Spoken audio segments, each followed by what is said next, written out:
औकात से बाहर नहीं होना चाहिए इंसान को।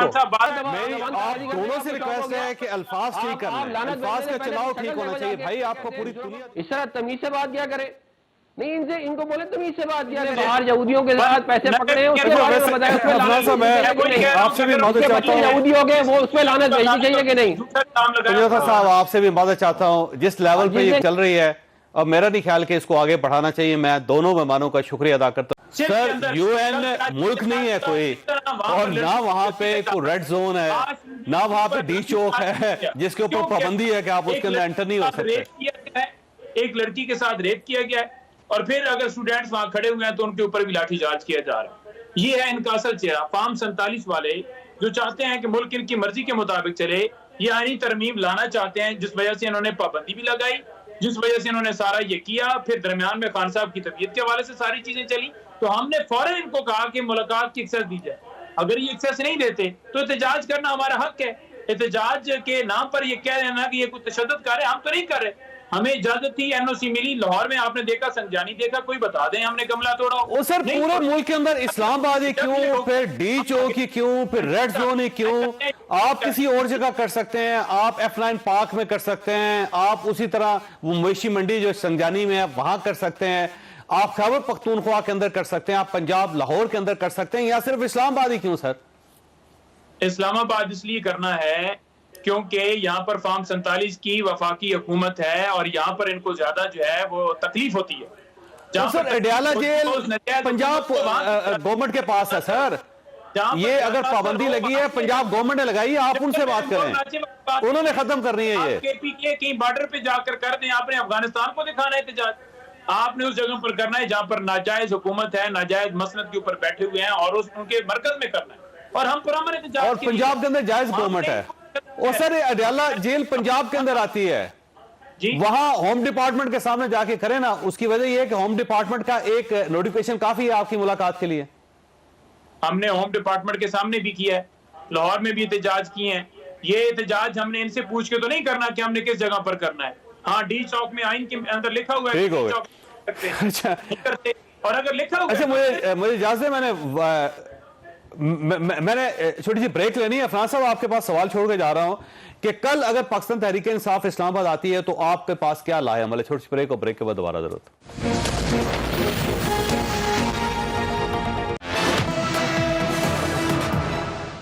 हर बंदा उनकी गिरफ्त में हो, चाहे कोई जर्नल हो, चाहे कोई मेजर हो, क्या कोई जज हो, कोई भी हो, तो क्या ये बाहर का एजेंडा पाकिस्तान को मजबूत करने के लिए इस तरह का एजेंडा होना है? तो ये सिर्फ और सिर्फ इनके पास कोई किसी चीज की मंतक या जवाब नहीं है।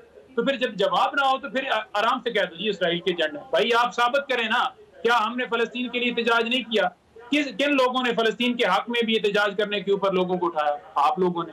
तो वो साबित आपको कंडक्ट करता है कौन खड़ा है। दूसरी बात ये रह गई, देखें ये शंघाई तामन तंजीम कॉन्फ्रेंस जो है, इसके अंदर एक एजेंडा है ह्यूमन राइट्स के हवाले से। मुझे बता दें कि इन 2 सालों के अंदर कोई फंडामेंटल राइट्स की वोलेशन ना की गई हो। मुझे बता दें इससे पहले जो अबूरी सेटअप था या दरमियान या उससे पहले 16 महीने इनकी हुकूमत थी, उस वक्त ना की गई हो। जब एक गैरानी तरीके से एक हुकूमत को हटाया जाता है, लोगों को बुनियादी हुकूक को सलब किया जाता है, कोई एहतजाज करता है पकड़ लिया जाता है, लोगों को ऑफर्स की जा रही है कि आप वोट आईनी तरमीम के लिए गए, उनको डराया जा रहा है, धमकाया जा रहा है, उनके घरों में छापे मारे जा रहे हैं। कहां पर बुनियादी हकूक है जिनकी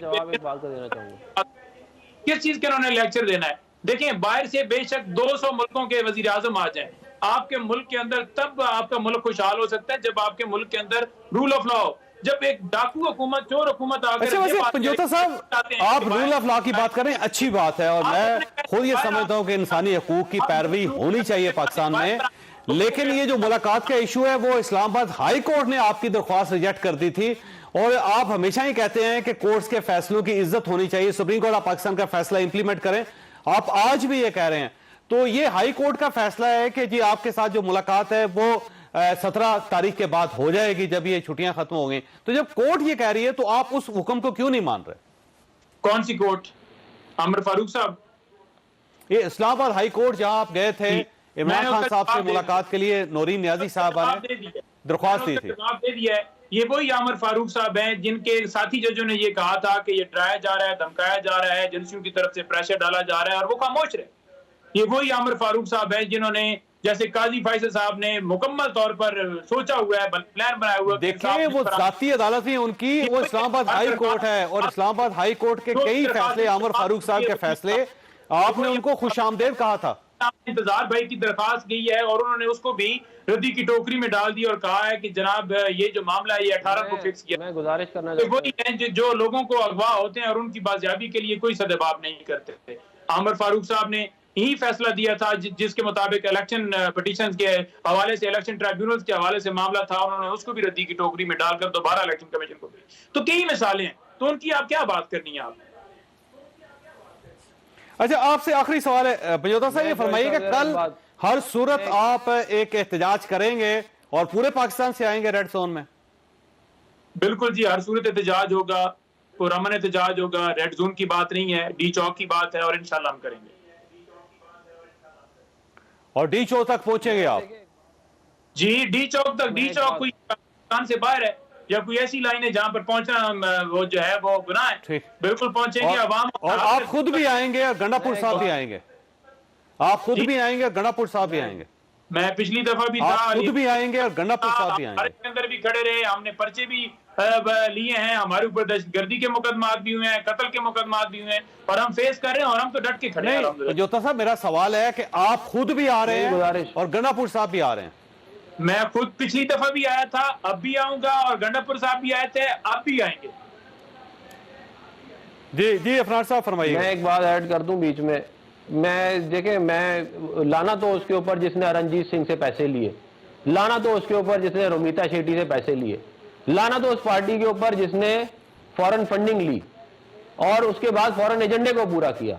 ये पूरी लानत भेजा करें, आदि ना भेजा करें, मिस कर गए ये बीच में कुछ बातें। और ये दूसरों को चोर डाकू और आइन की कहानियां बता रहे हैं। भाई ये जो आरटीएस बिठा के आया था वो आइन और कानून के मुताबिक आया था। आरटीएस आइन और कानून के मुताबिक बिठाया जाता है। आप लोगों ने अदालतों को घर की अपनी लौंडी समझना शुरू कर दिया कि आपके हक में फैसले आए तो अदालतें ठीक हैं, ना आए तो अदालतें बुरी हैं। इस तरह तो हो सकता, मतलब कि जज भी वो पसंद है जो हक में फैसले थे हैं। ये कौन सी, ये किस आइन और कानून में कहां लिखा हुआ है कि जज जो पसंद होगा उसके हिसाब से फैसले चलेंगे? मतलब इस्लामाबाद हाई कोर्ट का भी वो जज पसंद है जो इनके हक में फैसले थे, वरना क्या कहते कोई वो वाला जज भी नहीं पसंद। तो ये कौन सा आइन और कानून है? ये जिसने 190 मिलियन पाउंड के करप्शन की है उसके ऊपर लानत है। जिसने 190 मिलियन पाउंड की करप्शन की उस पर लानत है। जिसकी बीवी बैठ के पैसे खाती रही उस पर लानत है। आप लोग दूसरों पे लगते हुए शर्म नहीं आती? आप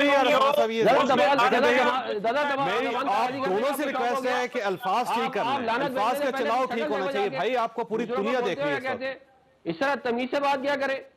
नहीं, इनको बोले तमीज से बात क्या करे? औकात से बाहर नहीं होना चाहिए इंसान को। भैया आप, मैंने कोई ऐसी बात नहीं की जो गैर तहजीब याफ्ता हो। आप लोगों को लांते बेचते फिर रहे हैं, अपना कोई चीज सीधी नहीं है, दूसरों को आप बोल रहे हैं। कोई तरीका होता है क्या कहते? कोई आप लोग कोई तमीज सीखे, कोई बात सीधी करना सीखे। हर वक्त आप लोग इस तरह की फजूल बातें करते हैं बैठ के टीवी के ऊपर। 190 मिलियन पाउंड की करप्शन की है उसके बारे में बताएं ना। जिसने बाहर यहूदियों के साथ पैसे पकड़े हैं उसके बारे में बताएं। आपसे भी मदद चाहता हूं, यहूदी हो गए वो उस पर लानत भेजनी चाहिए कि नहीं? साहब आपसे भी मदद चाहता हूं, जिस लेवल पे ये चल रही है अब मेरा नहीं ख्याल कि इसको आगे बढ़ाना चाहिए। मैं दोनों मेहमानों का शुक्रिया अदा करता हूं। यहाँ पे छोटी सी ब्रेक लेंगे और ब्रेक के बाद सेनेटर बैरिस्टर अली जफर साहब हमारे साथ होंगे और आईनी तरामीम किस लेवल तक पहुंची है, क्या पाकिस्तान तहरीक साहब अपनी इनपुट दे रही है, ये उनसे सवाल करेंगे। ब्रेक के बाद दोबारा जरूरत।